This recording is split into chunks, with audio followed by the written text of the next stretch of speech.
ada pada makhluk hidup, dan kita juga sudah mempelajari tentang tingkat organisasi kehidupan. Hari ini kita akan membahas kelanjutan dari bab sebelumnya, yaitu kita hari ini akan membahas cabang ilmu dan manfaat mempelajari biologi. Nah, untuk itu kalian silakan buka e-learning kalian sebagaimana yang sudah Ibu share di share screen ini. Kalian bisa melihat, kalian masuk ke biologi, lalu buka di pertemuan 2. Nah, di pertemuan 2 ini kita akan bahas bab yang baru, yaitu cabang ilmu dan dampak biologi. Sebelum Ibu lanjutkan, semoga kalian masih ingat apa saja yang sudah kita pelajari pada pertemuan sebelumnya. Yang pertama adalah kita kemarin pelajari tentang kingdom yang ada dalam biologi, yaitu ada 5 kingdom yang utama, dimulai dari kingdom Monera, yaitu bakteri, protista, fungi, plante, dan animalia. Dan selanjutnya kita membahas yang paling mendasar. Tadi ini harusnya di awal ya, tadi Ibu sebutkan, yaitu pengertian dasar dari kata biologi. Kemarin disebutkan bahwa biologi berasal dari kata bio yang artinya adalah makhluk hidup, sedangkan logos adalah ilmu, sehingga biologi adalah ilmu yang mempelajari tentang makhluk hidup. Selanjutnya di pertemuan kemarin kita juga sudah mempelajari bahwa tingkatan organisasi kehidupan dalam biologi dimulai dari sel. Namun sel itu sendiri juga tersusun dari organel, dan organel itu tersusun dari berbagai macam molekul. Namun dalam biologi, organisasi kehidupan yang paling sederhana kita mulai dari sel. Nah, kumpulan dari sel akan membentuk jaringan. Kumpulan dari berbagai macam jaringan disebut dengan organ. Kumpulan dari berbagai organ disebut dengan sistem organ. Organ-organ yang ada itu kemudian akan membentuk satu individu atau satu organisme. Nah, satu organisme ini jika berkumpul di tempat dan waktu yang sama akan membentuk suatu populasi. Kumpulan dari populasi disebut dengan komunitas. Lalu untuk ekosistem diartikan sebagai makhluk hidup dan lingkungannya. Ekosistem terbesar di dunia atau ekosistem utama yang memiliki daerah yang sangat luas dengan keanekaragaman flora dan fauna yang tertentu itu disebut dengan bioma, dan yang melapisi seluruh dunia kita ini disebut dengan biosfer, di mana biosfer ini terdiri dari berbagai macam bioma. Nah, karena itulah hari ini kita akan melanjutkan apa yang sudah kita pelajari kemarin, yaitu terkait dengan ruang lingkup biologi atau biologi secara umum. Nah, seperti biasa jika kalian membuka e-learning, nah di e-learning ini kalian bisa melihat ada beberapa yang sudah Ibu masukkan. Yang pertama ada PowerPoint, yang kedua ada form rangkuman, lalu ada kuis untuk kelas IPA 1 maupun IPA 2. Nah, untuk rangkuman, kalau minggu lalu Ibu meminta kalian untuk mengumpulkan, untuk minggu ini Ibu tidak meminta kalian untuk mengumpulkan, tapi rangkuman ini harapan Ibu bisa kalian jadikan sarana untuk belajar maupun sarana untuk merangkum materi. Jadi kalau bisa tetap kalian print, diisi, atau kalau kalian tidak punya print bisa langsung dijawab dan di save berupa Word gitu. Semoga dari pertemuan sebelumnya tidak ada pertanyaan. Kalaupun ada pertanyaan silakan kirim ke Ibu. Untuk hari ini kita langsung lanjut ke materi. Nah, kalian bisa langsung klik di sini bab 1 ruang lingkup biologi pertemuan 2.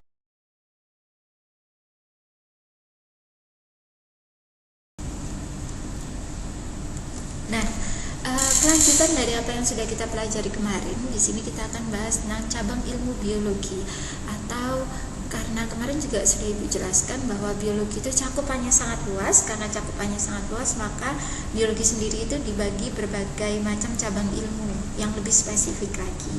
Di sini disebutkan beberapa cabang ilmu biologi. Yang pertama adalah anatomi. Anatomi ini terkait tentang susunan bagian dalam tubuh organisme. Jadi mungkin seperti mahasiswa kedokteran atau orang-orang yang mempelajari tentang tubuh manusia lebih dalam, mereka akan sering sekali bertemu dengan cabang ilmu biologi yang disebut dengan anatomi. Selanjutnya ada bakteriologi, dari kata bakteri berarti dia adalah ilmu yang mempelajari tentang bakteri.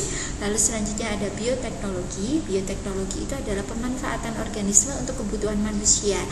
Ini contoh yang paling sederhana adalah pemanfaatan ragi untuk membuat roti, lalu pemanfaatan ragi untuk membuat tempe, dan lain sebagainya. Itu adalah salah satu contoh dari bioteknologi yang ada. Lalu ada ilmu yang disebut dengan botani. Botani ini adalah cabang ilmu biologi yang mempelajari tentang tumbuhan. Lalu ada ekologi, berasal dari kata ekosistem. Ekosistem ini berarti ekologi mempelajari tentang ekosistem. Ekosistem yang diartikan di sini adalah hubungan timbal balik antara organisme makhluk hidup dengan lingkungannya. Ada faktor abiotik dan biotik, hubungan dari faktor biotik dan abiotik. Lalu ada ilmu biologi selanjutnya yang disebut dengan embriologi, berasal dari kata embrio, maka dia adalah ilmu biologi yang mempelajari tentang embrio.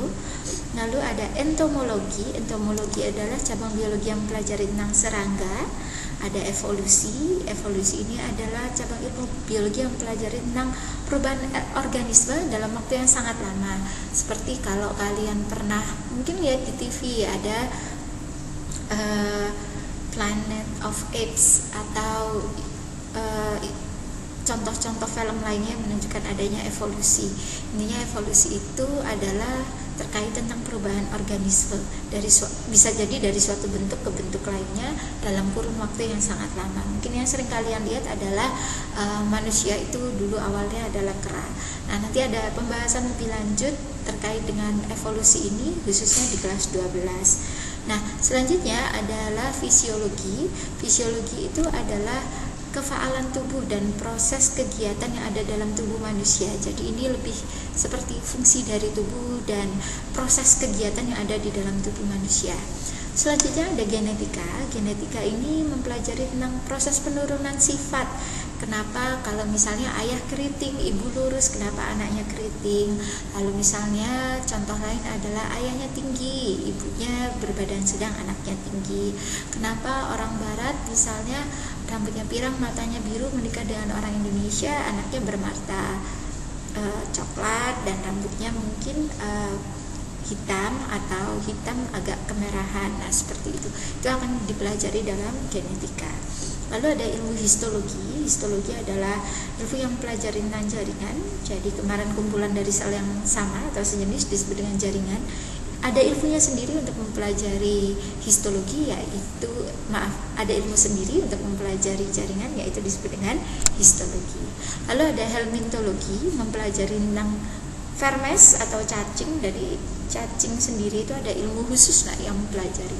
Selanjutnya ada herpetologi yang mempelajari tentang amfibi dan reptil. Dan terakhir adalah ichtiologi. Ichtiologi ini adalah ilmu yang mempelajari tentang ikan-ikanan.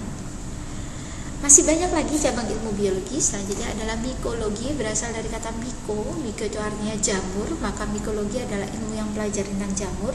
Selanjutnya ada mikrobiologi, berasal dari kata mikro, kecil. Biologi berarti makhluk hidup yang berukuran kecil.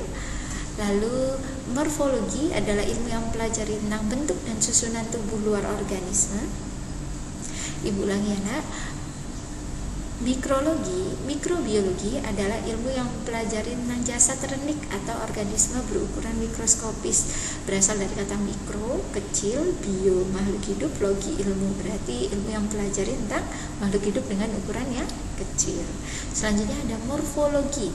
Morfologi ini adalah ilmu biologi yang mempelajari tentang bentuk dan susunan tubuh luar organisme. Jadi bagian tubuh luar itu ada ilmunya sendiri yang mempelajari, namanya morfologi. Selanjutnya ada onkologi. Onkologi ini adalah ilmu biologi yang khusus mempelajari tentang penyakit kanker dan cara pencegahannya. Ada ornitologi, yaitu ilmu yang mempelajari tentang burung atau aves. Parasitologi adalah ilmu biologi yang mempelajari tentang parasit. Paleontologi mempelajari tentang fosil hewan dan fosil tumbuhan, ini nanti hubungannya dengan evolusi. Lalu sitologi adalah ilmu yang mempelajari tentang sel, berasal dari kata sito itu artinya sel, maka sitologi adalah ilmu yang mempelajari tentang sel. Lalu ada yang disebut dengan taksonomi. Taksonomi ini adalah tentang klasifikasian organisme berdasarkan persamaan dan perbedaan ciri. Jadi ada berbagai macam organisme, itu bisa dikelompokkan. Oh, ini golongan burung karena sama-sama punya sayap. Lalu oh, ini golongan misalnya adalah golongan mamalia karena dia berambut dan dia mempunyai kelenjar mamai. Semuanya itu dikelompokkan dengan ilmu yang disebut dengan taksonomi. Dan selanjutnya ada ilmu yang disebut dengan virologi. Virologi ini adalah ilmu biologi yang pelajari tentang virus. Lalu selanjutnya ada zoologi, berasal dari kata zoo, kebun binatang, zoo hewan. Artinya zoologi adalah ilmu yang pelajari tentang hewan.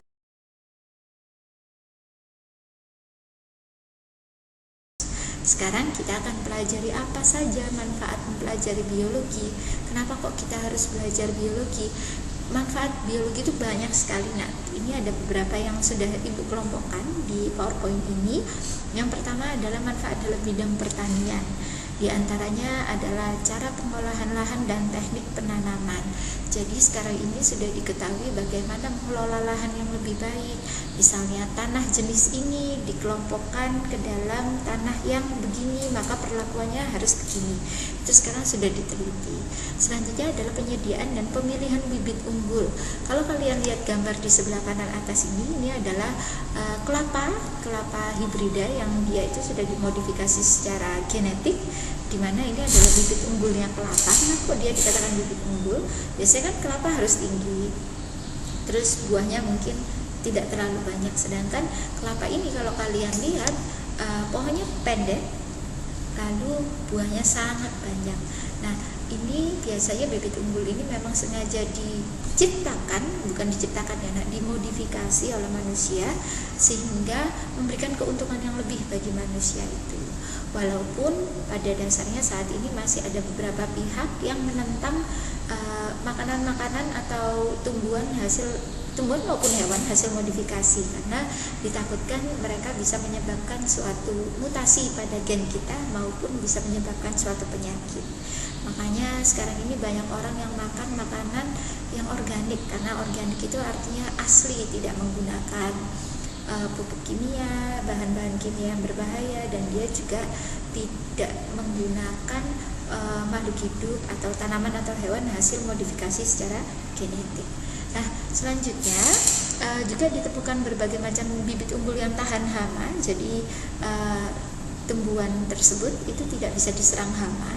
Lalu cepat panen, hasil panen tinggi, dan membantu pemenuhan kebutuhan manusia akan pangan. Nah, selanjutnya adalah mutasi buatan berbagai komoditas pertanian seperti semangka tanpa biji. Jadi semangka tanpa biji itu memberikan keuntungan buat kita, karena makan semangka kalau banyak bijinya otomatis kita nggak bisa menikmati ya nak ya. Karena adanya semangka tanpa biji ini kita bisa lebih menikmati semangka. Lalu ada teknik pemberantasan hama, tidak hanya menggunakan racun tapi juga menggunakan agen hayati.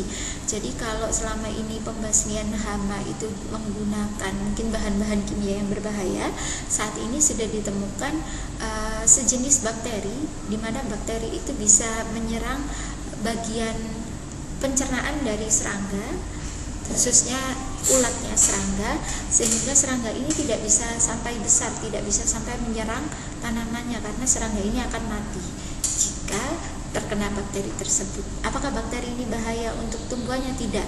Bakteri ini hanya menyerang ke serangga tertentu saja, sehingga dikatakan sebagai agen hayati.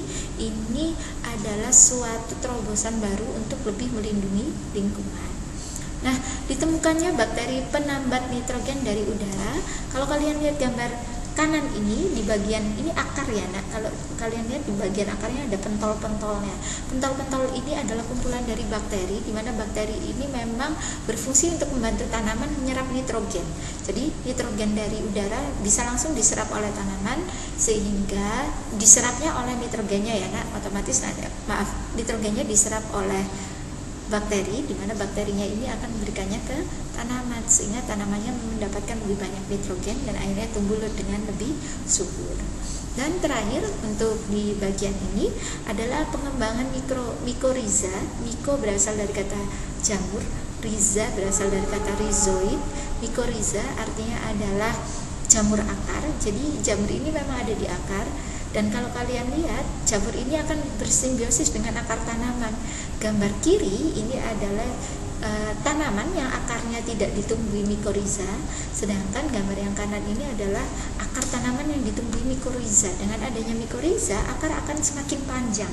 Kalau semakin panjang, otomatis penyerapan airnya juga semakin banyak karena daerah penyerapannya semakin luas. Kalau airnya semakin banyak, maka kalian bisa lihat tanaman kiri dan kanan, yang kanan lebih subur daripada yang kiri.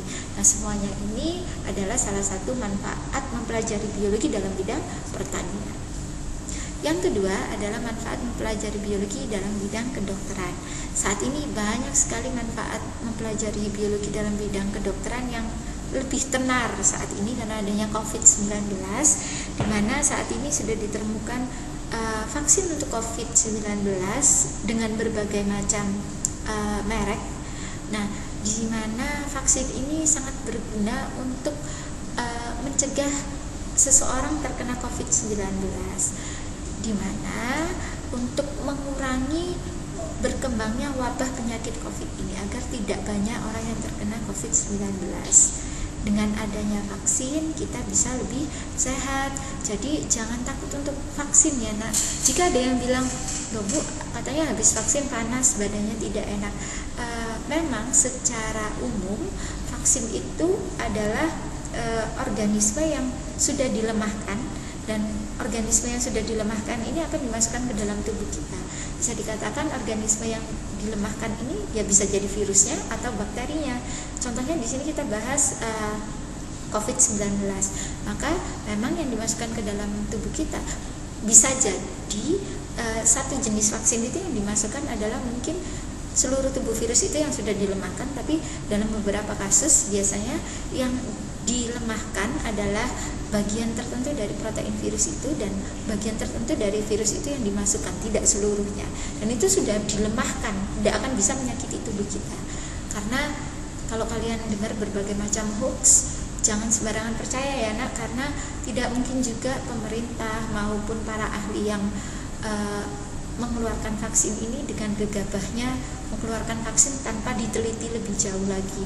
Pastinya mereka sudah melewati berbagai macam tahap, melewati berbagai macam uji coba. Jadi insya Allah vaksin itu aman, dan ibu harap kalian vaksin supaya angka penularan COVID bisa turun di Indonesia khususnya, dan semoga kita bisa kembali lagi bertemu supaya bisa pembelajaran lagi di sekolah sebagaimana sebelumnya. Nah, kalaupun kalian vaksin nanti tubuh kalian hangat, itu suatu reaksi yang sangat wajar nak, karena salah satu pertahanan tubuh kita saat ada benda asing itu kan asing ya nak, ada sesuatu dimasukkan ke dalam tubuh kita, otomatis tubuh kita akan merasa ini siapa gitu, dan ini benda asing yang masuk ke dalam tubuh kita, maka biasanya tubuh kita akan hangat. Kenapa kok tubuh kita hangat? Karena tubuh kita saat hangat itu kita sedang berusaha melawan apa yang asing yang masuk ke dalam tubuh kita. Saat tubuh kita jadi tanda kutip tidak enak badan, itulah saat itu tubuhmu sedang membentuk antibodi supaya kalau nanti di kemudian hari ada virus yang sama mau masuk tubuhmu itu sudah punya antibodi. Oh, aku udah kenal ini, kamu nggak boleh masuk. Nah, seperti itu ya nak ya. Jadi kalaupun badannya panas sehari 2 hari kok nak, biasanya insya Allah langsung sembuh. Ibu tempo hari vaksin yang pertama memang agak hangat, tapi I kind of expecting it, karena ibu tahu bahwa ya itu bakalan terjadi, salah satu efek samping dari vaksin pasti akan seperti itu. Dan biasanya kalau saat itu entah itu karena psikologis atau karena ibu memang lapar, saat itu kayak gampang lapar. Nah, dan alhamdulillah saat vaksin yang kedua tidak ada gejala yang terlalu serius, badan ibu sempat hangat sebentar, malamnya paginya sudah langsung sehat. Insya Allah kalian juga akan baik-baik saja, apalagi kalian masih muda nak, pasti akan lebih sehat saat vaksin insya Allah. Semoga kita semua sehat semua, dan saat vaksin nanti kita bisa sehat tanpa ada gejala sampingan, dan semoga pandemi ini segera selesai. Nah, selanjutnya selain dari vaksin, salah satu manfaat lainnya adalah penemuan berbagai macam obat-obatan seperti antibiotik, hormon insulin, dengan teknik penyisipan gen pada bakteri E. coli. Jadi ini nanti akan kita pelajari di kelas 12, tapi pada intinya adalah sekarang ini antibiotik maupun hormon-hormon insulin itu bisa diproduksi, tidak diambil langsung melalui misalnya insulin kan adanya di dalam tubuh makhluk hidup di sini Ibu contohkan manusia, yang punya hormon insulin manusia. Bukan berarti insulinnya diambil dari manusia, tapi para ahli sudah sangat bekerja keras untuk memodifikasi bakteri supaya bakteri itu bisa menghasilkan hormon insulin, sehingga bisa dibilang itu seperti mengembangbiakan bakteri, di mana bakterinya itu menghasilkan insulin. Insulinnya ini nanti diambil, dipanen. Nah, nanti hasil panenannya inilah yang digunakan untuk membantu orang-orang yang kena diabetes, biasanya berupa suntikan hormon insulin. Apakah ini saja, Bu, contoh mempelajari biologi dalam bidang kedokteran manfaatnya? Tidak, masih banyak lagi, cuma ini hanya beberapa yang bisa Ibu sebutkan.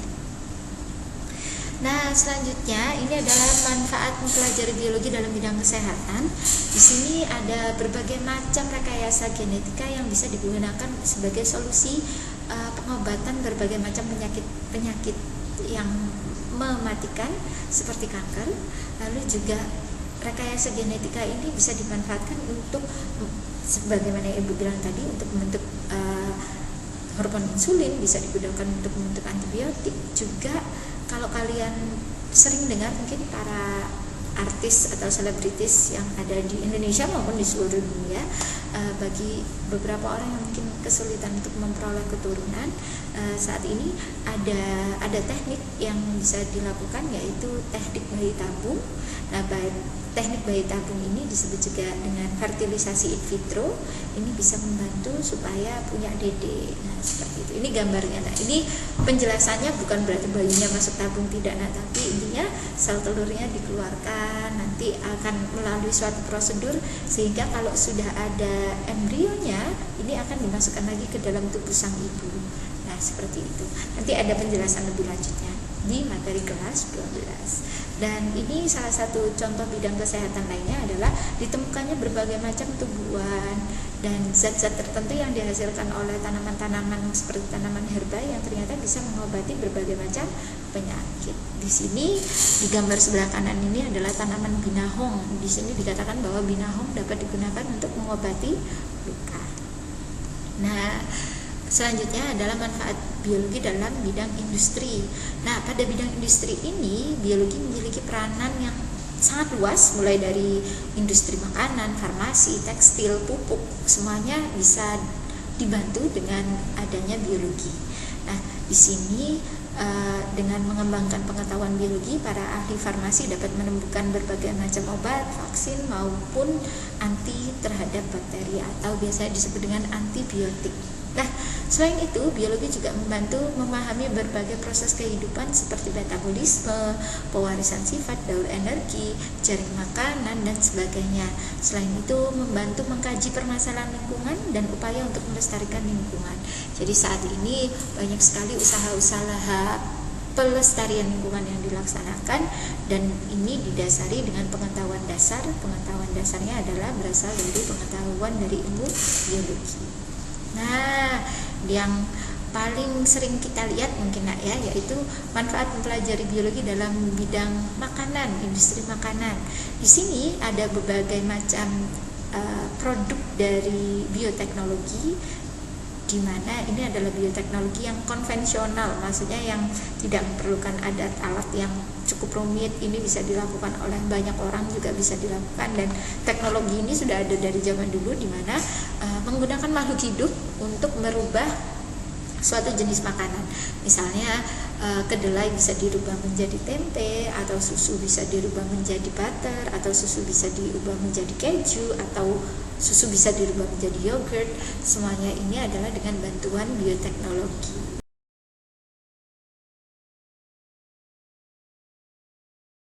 Nah, kalau kita lihat semuanya itu seolah biologi itu memang sangat bermanfaat sekali. Nah, karenanya biologi itu punya dampak positif yang sangat banyak. Tapi saat sesuatu itu punya dampak positif, sesuatu itu juga pasti punya dampak negatif. Dampak positifnya ilmu biologi dalam bidang, misalnya dalam bidang penemuan dan pengembangan, bisa ditemukan bahan makanan, oh ternyata ini bisa dimakan, oh ini bisa digunakan untuk menggantikan ini, oh ini bisa digunakan untuk sumber energi, terus ini bisa digunakan untuk alat dan lain sebagainya. Ternyata dampak negatifnya adalah karena akhirnya semakin diketahui, dikembangbiakan, akhirnya kita mengeksploitasi lingkungan. di mana akhirnya eksploitasi itu bisa merusak ekosistem. Jadi saat sesuatu itu punya dampak positif, pasti juga punya dampak negatif. Lalu yang kedua adalah menemukan penyebab dan pengobatan penyakit. Jadi ini ada tanaman kena penyakitnya misalnya penyakit A. Ternyata misalnya karena dia lebih sering diserang oleh serangga atau sering diserang oleh tikus. Oh ya, berarti diciptakanlah suatu zat untuk membunuh mereka, misalnya pestisida. Nah ternyata pestisida ini lebih merusak lingkungan. Pada dasarnya kan niatnya ingin membantu untuk mengobati suatu permasalahan, ternyata justru menimbulkan masalah lain. Karenanya sekarang ini sedang diteliti bagaimana biologi ini bisa dimanfaatkan agar lebih ramah lingkungan. Contohnya tadi Ibu bilang agen hayati atau bioinsektisida, di mana yang disebarkan adalah bakteri. Bakterinya bisa membunuh hama berupa mungkin pencernaan dari larvanya atau pencernaan dari serangga tersebut supaya serangganya mati. Apakah bakteri yang disebar itu merusak tumbuhannya? Tidak, hanya serangga itu saja, sehingga lebih aman terhadap lingkungan. Selanjutnya adalah genomik, di mana dia ini bisa digunakan untuk pewarisan sifat, silsilah keluarga, untuk memilih pasangan yang baik supaya hasilnya nanti juga baik, atau kita akhirnya menciptakan bibit unggul supaya tanaman yang kita tanam bisa memberikan hasil yang maksimal kepada kita. Tapi ada buruknya, akhirnya yang alami hilang. Nah, karena kita sibuk memodifikasi, akhirnya yang alami hilang, semuanya akhirnya hasil modifikasi. Nah, karenanya sekarang ini banyak sekali orang yang juga walaupun sudah ada bibit unggul, tapi tetap melestarikan bibit yang asal supaya bibit yang asal ini tidak hilang. Nah, yang terakhir di sini salah satu dampak positif dari biologi adalah untuk mengkaji dan melestarikan lingkungan sebagaimana yang Ibu katakan tadi. Tapi tetap saja ada dampak negatif yang mungkin beberapa orang lakukan, yaitu beberapa orang menggunakan biologi itu sebagai ladang untuk mencari senjata biologi.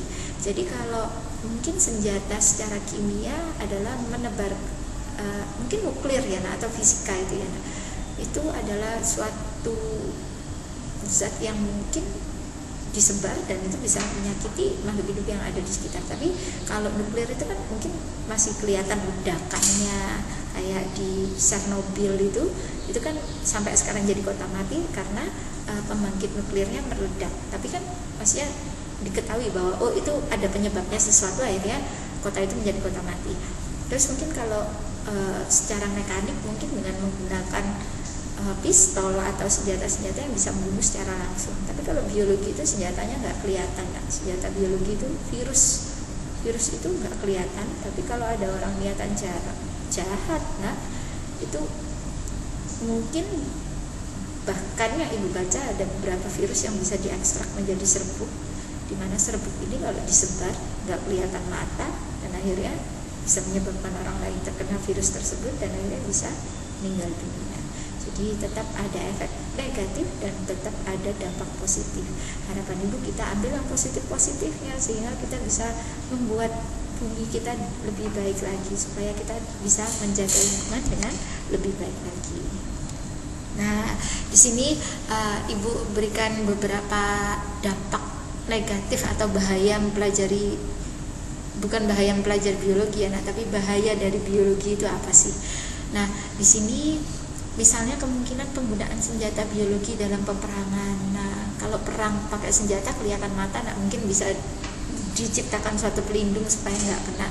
Tapi kalau senjatanya biologi diluncurkan ke suatu wilayah, lalu wilayah tersebut kena penyakit semua, ya kita nggak bisa tahu.